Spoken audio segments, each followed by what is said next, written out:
How to screen mirror your iPhone, whether it's the 14 or the 15, to a Samsung TV. So make sure you have this screen on your Samsung TV with the no signal screen.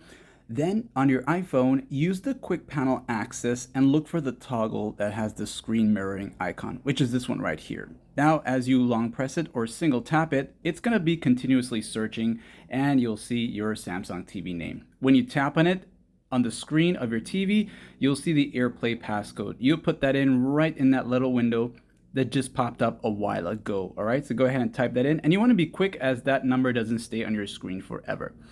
Now, once you finish inputting it on your phone itself, it will load up or screen mirror on your Samsung TV. And once you've done that there, you are pretty much fully connected to your Samsung TV. And you'll see that little icon here. If you have this kind of iPhone with the, what do you call that again? The island display there. And it'll tell you if it's screen mirroring, and then you can choose to stop it, okay? And also having your phone to auto rotate means it will also auto rotate on the TV screen itself, okay? You can adjust it by tapping on that icon there with the lock, okay? And that's that. So if this guide helped you out in any way, like and sub.